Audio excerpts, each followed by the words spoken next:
Bem-vindo ao ambiente ArtCalc. Este é um espaço onde conversamos a respeito de ciência e tecnologia. Hoje vamos falar da experiência de Boas.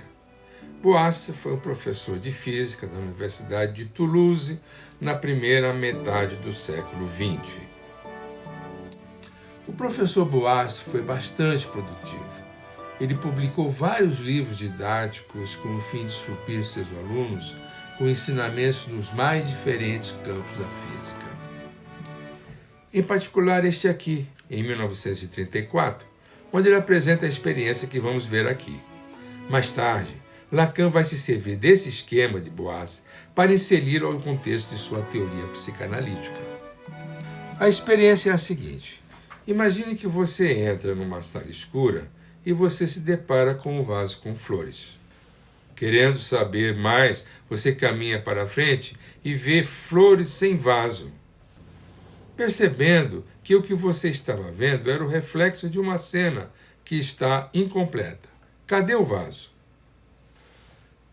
Você procura mais um pouco e percebe que há um vaso escondido de cabeça para baixo. Boas então apresenta o diagrama dessa experiência para explicar o que está havendo.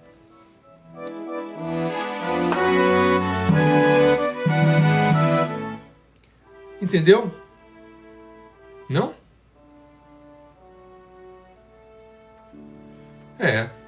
Talvez a gente tenha que dar algumas explicações a respeito.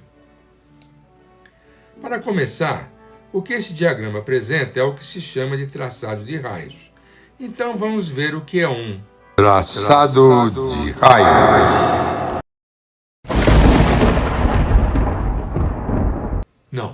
Não é desse tipo de raio que eu estou falando.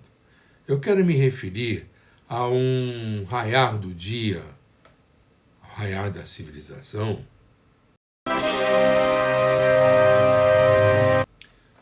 Menos. Eu quero falar alguma coisa assim do tipo mais doméstico, mais chão.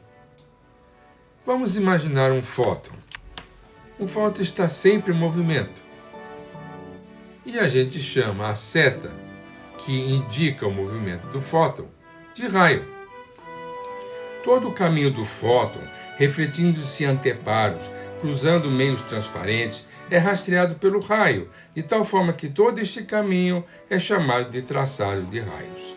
Cada fóton determina um raio. Os raios podem ser divergentes quando emanam de um ponto. Podem ser convergentes quando se dirigem para se concentrar num ponto. E os raios são paralelos quando advêm de um objeto no infinito. Infinito aqui é quando o objeto está muito longe. Por exemplo, a Lua. A Lua está a uma certa distância da Terra. Porém, para a ótica, tudo se passa como se a Lua estivesse no infinito. É importante também que tenhamos uma noção do funcionamento do olho. Então vamos dar uma olhada nessa ilustração aqui. Temos a retina, que transforma a informação luminosa em impulsos elétricos que serão enviados ao cérebro através do nervo óptico. No cérebro, a informação será processada para nos dar a impressão do que vemos. Temos o humor vítreo, que banha o interior do globo ocular, e temos o cristalino, que será deformado pelos músculos ciliares para permitir a focalização do objeto. A íris vai fechar e abrir a pupila para regular a entrada de luz, ideal para melhor enxergarmos os objetos. Podemos fazer um paralelo perfeito entre o olho e a câmera fotográfica. A retina corresponde ao filme, o cristalino corresponde à lente e a íris corresponde ao diafragma. A única diferença é o mecanismo de focalização. Enquanto a máquina faz mover a lente para frente e para trás, no olho, os músculos ciliares vão comprimir e deformar o cristalino. Note que, em ambos os casos, a imagem está invertida com respeito ao objeto. O cérebro processa e corrige esta inversão. O olho só consegue processar raios divergentes ou paralelos. No caso dos raios paralelos, o cristalino está na condição de relaxamento máximo. Nesse caso, a imagem no infinito se formará na retina. Se o objeto está próximo, com o cristalino relaxado, a imagem vai se formar atrás da retina e a impressão será de um objeto desfocado. Nesse caso, os músculos ciliares entram em ação e deformam o cristalino de forma a fazer a imagem se formar na retina. No caso de raios convergentes, o máximo de relaxamento do cristalino não será suficiente para levar a imagem ao ponto ideal. Ela vai se formar à frente da retina, levando a impressão de um objeto desfocado também.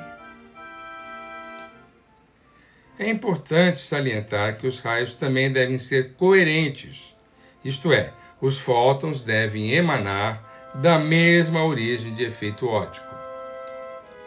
Raios se cruzando para formar um feixe divergente, não vindo da mesma origem, não trarão qualquer impressão de objeto no olho. Porém, se dois fótons seguirem por caminhos diferentes, mas se no ponto de cruzamento eles tiverem percorrido a mesma distância, eles apresentarão coerência neste ponto de cruzamento e o olho vai registrar uma imagem. É claro que se o olho não está no feixe, não é coberto pelo feixe, ele não verá nada. Foi Pierre de Fermat quem estabeleceu as condições para a formação de imagem na óptica. Fermat era um magistrado francês que passava seu tempo livre resolvendo e inventando problemas matemáticos, alguns deles sem solução até hoje. Naquela época não tinha Netflix, né? Quando um fóton se reflete numa superfície espelhada, ele rebate na superfície e sai com o mesmo ângulo que entrou. Essa é uma lei enunciada por Descartes. No caso de um espelho curvo, essa lei se manifesta em relação à tangente ao espelho naquele ponto. Você sabe o que é tangente? Tangente é passar chispando, assim, tocando só um ponto da curva. René Descartes é um francês, filósofo e matemático, mais conhecido pela frase cogito ergo sum. Ele que enunciou as leis da reflexão, se bem que há gente que contesta. É uma polêmica essa questão. Até agora, só se falou aqui do que acontece no plano do papel. Não se falou do que acontece no espaço, do que pode acontecer em 3 dimensões. Mas isso não é necessário. Graças a Gauss, um matemático alemão considerado um dos maiores da história. Ele lançou em 1840 este livro, onde nos apresenta o que ficou conhecido como ótica paraxial. Para, em direção a, perto de, axial, eixo de simetria de revolução. Simetria de revolução não é a simetria que vai derrubar o capitalismo. Revolução aqui é tomada no sentido literal. Cuidado, não é liberal, hein? Lacan nos ensina que o termo revolução, como nós entendemos hoje, é uma metáfora referente ao livro de Copérnico, De Revolutionibus Orbium Celestium, das revoluções das esferas celestes. Acontece que este livro representou uma transformação tão grande, tão impactante, que as pessoas, na falta de uma expressão melhor, referiam-se a esse livro quando diante de transformações semelhantes. E nessa época, não faltou motivo para se referir à Revolução de Copérnico, na ciência, nas artes, literatura, música, enfim. Mas, literalmente, revolução significa dar a volta e retornar ao mesmo lugar. Se bem que eu me pergunto, às vezes, se não é isso que o revolucionário de hoje anda fazendo. Tá certo, Isso é outro assunto. O que quero dizer é que se temos simetria de revolução, podemos examinar o sistema da mesma forma em qualquer direção. O resultado será sempre o mesmo, qualquer que ela for. Isso significa que basta adotar a representação do sistema em duas dimensões, já que nas outras direções acontece a mesma coisa. Podemos ficar, então, no plano do papel. Temos o eixo indicado pela letra X e o cruzamento entre o eixo e o dispositivo óptico nós chamamos de vértice. Vamos fazer, então, o traçado de raios para um objeto diante de um espelho plano. Do objeto emanam raios que vão se encontrar com o espelho e retornam refletidos para chegarem ao observador. Vejo que os raios são divergentes e coerentes. E o que o olho vai fazer é formar uma imagem na retina do ponto que está no prolongamento desses raios. E assim o observador vai ver a imagem do objeto atrás do espelho. Vejamos agora o caso de um espelho côncavo esférico. Esférico porque o formato é de uma seção de esfera, ou seja, não é uma esfera inteira. Côncavo porque a parte espelhada foi colocada numa concavidade. Espelhou-se a parte cavada da superfície. Se fosse o contrário, seria convexo. Se você coloca o objeto no centro da esfera, você verá que todo raio que sai vai encontrar o espelho perpendicularmente à tangente no ponto. É uma propriedade da esfera que toda reta que sai do centro é perpendicular à tangente no ponto de encontro com a esfera. Sendo perpendicular, o raio refletido também volta perpendicular, se sobrepondo ao raio incidente. E o resultado é que a imagem deste ponto que está no centro vai coincidir com o objeto. O que a ótica paraxial de Gauss nos ensina é que se você coloca um objeto fora do eixo, mas na altura do centro, seus raios vão refletir no espelho e formar a imagem na mesma altura do centro e invertida. Você verá uma imagem do mesmo tamanho do objeto na frente do espelho e invertida em relação ao objeto. Mas alguém poderá dizer: eu tenho um espelho de aumento, eu já vi em um hotel, ele é côncavo, e o que eu vejo é a minha imagem ampliada, e atrás do espelho e direta. Não tem nada que ver com a imagem do mesmo tamanho na frente do espelho e invertida, como está sendo mostrado aqui. É que a coisa é mais complicada. Vejamos. Gauss mostrou que há um ponto entre o centro e o vértice do espelho que chamou de foco.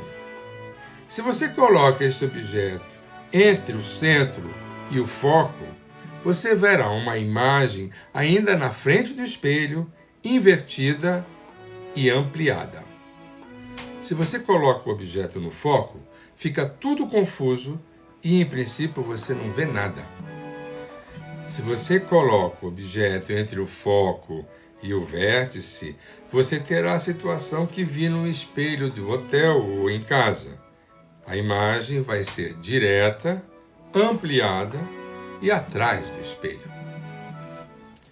É que, segundo Gauss, ao fazer o traçado de raios, todo aquele que passa pelo foco se reflete paralelo ao eixo. E todo aquele que sai paralelo se reflete passando pelo foco. Para deixar a figura mais limpa, não desenhei o raio paralelo, mas a gente vê pelo raio refletindo-se no vértice que eles vão se encontrar no prolongamento atrás do espelho, ampliando a imagem que será direta. Mas o importante é não esquecer que essa propriedade do espelho, do objeto colocado no centro da esfera, que contém o espelho. Ele terá a imagem invertida do mesmo tamanho, na altura do centro. E aqui voltamos ao esquema de Boas. Já estamos em condição de entendê-lo. A bem da verdade, eu confesso que eu também não entendi na primeira vez que vi. Esta linha aqui deu a entender que se tratava de um espelho elíptico e não esférico, e que os objetos e imagens se encontravam nos focos desta elipse. Me dei mal. O traçado de raios não reproduzia este esquema, por mais que eu tentasse. Então eu percebi que esta linha tracejada aqui está mais para delimitar o espaço da experiência. Não é um traçado óptico. E essas duas retas que se encontram aqui no centro do espelho têm um prolongamento que não me pareceu útil. Então eu resolvi eliminar estas linhas para me concentrar no que interessa do ponto de vista óptico. Ficou bem melhor, não é verdade? Vamos agora examinar por partes. Primeiro o espelho plano. E o que vemos? É algo um tanto familiar, não? Lembra-se quando falamos da reflexão em espelho plano? É a mesma coisa, veja. Temos aqui o objeto. No caso aqui são flores, aqui é uma vela, não há diferença. Mas pela posição do observador, você observa o mesmo efeito. E agora vamos ao caso do vaso e o espelho côncavo. Também já vimos algo assim parecido, né? Vejam. Temos apenas aqui duas diferenças, além do fato de aqui termos um vaso e aqui temos a vela. No caso da vela, o objeto está de cabeça para cima. E aqui o vaso está de cabeça para baixo. É claro que as condições não mudam, mesmo porque você poderia imaginar que a vela estivesse de cabeça para baixo. Bom, a chama não estaria assim, claro, né? E a imagem de cabeça para cima. Não muda nada. A outra diferença é a posição do observador. Nesta posição, o observador não veria a imagem, porque não está na direção do feixe de raios. Ele teria de estar aqui, mas ele está aqui, e aqui ele não vê a imagem do vaso. Mas se pusermos o espelho plano, aí sim, o olho estará coberto pelo feixe de raios e verá a imagem da imagem do vaso, que está aqui de cabeça para baixo. E uma vez que o vaso está escondido numa caixa, o observador verá somente a imagem do vaso. Reintroduzindo as flores, vamos ver como a coisa funciona como um todo, como vimos no início. De acordo com a iluminação, pode ser que você veja a imagem do vaso transparente, com os caules das flores aparecendo dentro do vaso. Seria uma visão estranha, mas com a iluminação certa, você veria assim, o vaso com flores. Agora podemos voltar à figura original, porque já entendemos o diagrama, né? Mas realizar esse experimento não é assim tão simples. Depende da iluminação, do posicionamento dos objetos, dos dispositivos.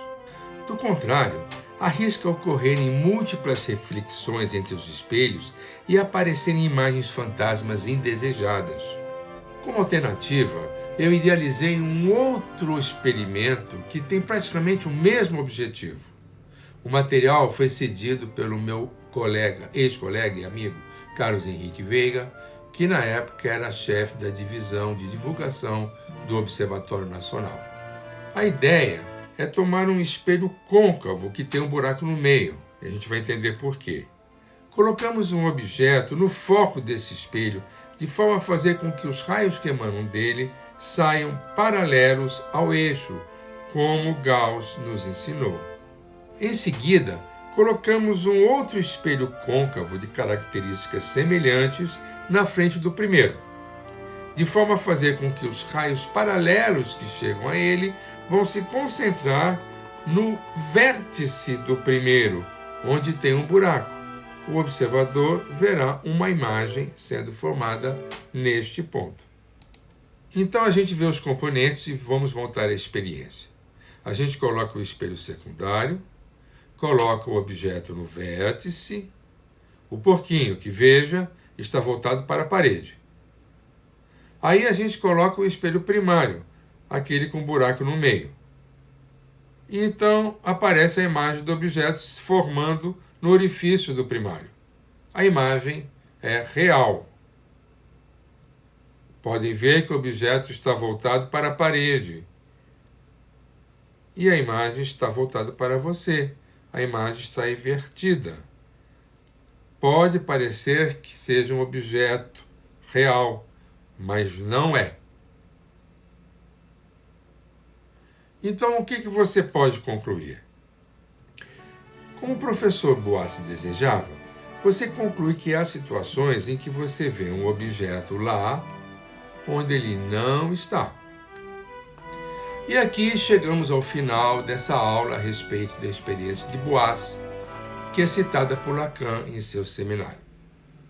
Eu tenho um canal e o algoritmo do YouTube exige que eu pronuncie as seguintes palavras. Se você gostou, dá um like para somar pontos para mim e subscreva-se no meu canal para receber mais vídeos a respeito de ciência e tecnologia. Terminada a exigência, eu convido você a entrar no meu site, cujo link está na descrição desse vídeo. Lá você vai entrar em contato com outros vídeos, softwares, artigos que podem ser úteis e interessantes para você que se interessa por ciência e tecnologia. E então, até a próxima e tudo de bom. Tchau!